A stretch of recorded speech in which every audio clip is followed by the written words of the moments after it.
और यही पस मंजर और यही नजरिया हमें क़याम पाकिस्तान के हवाले से भी मिलता है। हजरत ज़ुल्फ़िकार 1000 साला हुकूमत है मुगल सल्तनत की इस बर्रे सगीर के ऊपर। उससे अगर हम पीछे की बात करें तो सल्तनत उस्मानिया ने 3 बर्रे आज़मों के ऊपर 600 साल तक हुकूमत की। तो ये बर्रे आज़मों के ऊपर हुकूमत और बर्रे सगीर के ऊपर मुसलमानों की हुकूमत ये तब तक दवाम में रही जब तक मुसलमान कलिमातुल्लाह का ऐला करते रहे और जब तक मुसलमान दीन इस्लाम के बका के लिए काम करते रहे।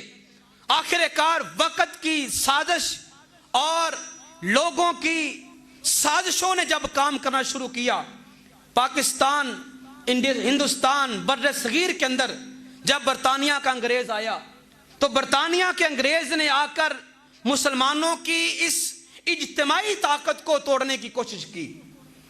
इज्तिमाई ताकत को, ये बर्रे सगीर का जो इलाका है ये आप सरकार के जब दौरे हयात था, आप सरकार के बाद जब खुलफाए राशिदीन का दौर था, असल में हालांकि यहाँ पे कोई सहाबी नहीं आया, इस बर्रे सगीर के इलाके के अंदर कोई ताबी नहीं आया, लेकिन फिर भी इस्लाम अवाइल दौर के अंदर इस बर्रे सगीर के खित्ते में शामिल हो गया था और दाखिल हो गया था।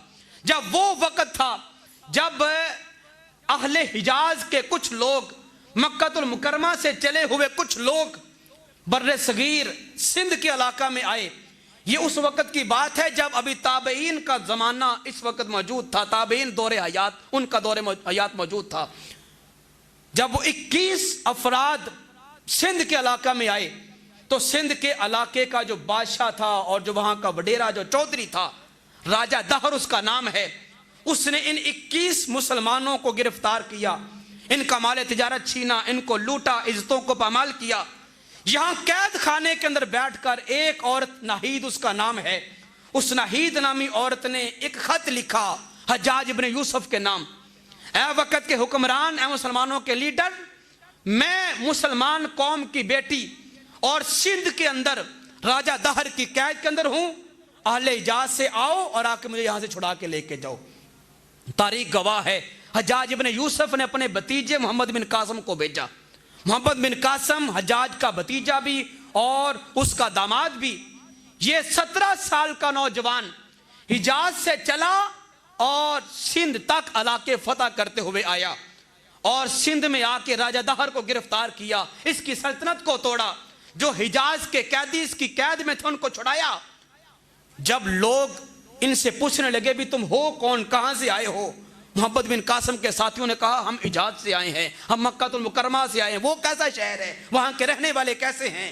तो कहा वो मुसलमानों का शहर है, वहां अल्लाह के नबी मबऊस हुए वालिय कायनात का वो जाए इकामत और जाए पैदाइश शहर है और सरकार ने हमें आके इस्लाम की दावत दी है, हम मुसलमान हैं।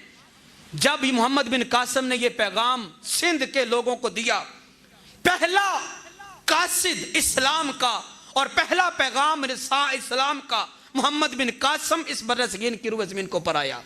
उसने आके इस्लाम की दावत दी, सैकड़ों की तादाद में सिंध के इलाके में फिर लोग मुसलमान हुए।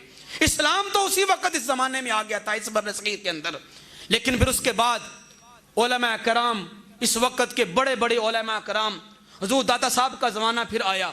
दाता साहब ने आके बर्रे सगीर के अंदर डेरा लगाया और सारे इलाके के अंदर दीन इस्लाम के इरशाद का काम किया, दीन इस्लाम को फैलाया। उसके बाद फिर ख्वाजा मोइनुद्दीन चिश्ती अजमेरी रज़ियल्लाहु ताला अन्हु आपने सिंध के अपने इंडिया के अंदर जाके अपना मस्कन बनाया और वहां पे जाके दीन का काम किया। बाबा फरीद अलैहि रहमा, इन जैसे बुजुर्ग तरीन जो हस्तियां थी उन्होंने आके बर्रे सगीर के अंदर दीन का काम किया और एक एक कोने के अंदर हर हर घर में इन बुजुर्गान दीन ने और औलिया कराम ने दीन का पैगाम कमा हक़हू पहुंचा दिया। अलगरज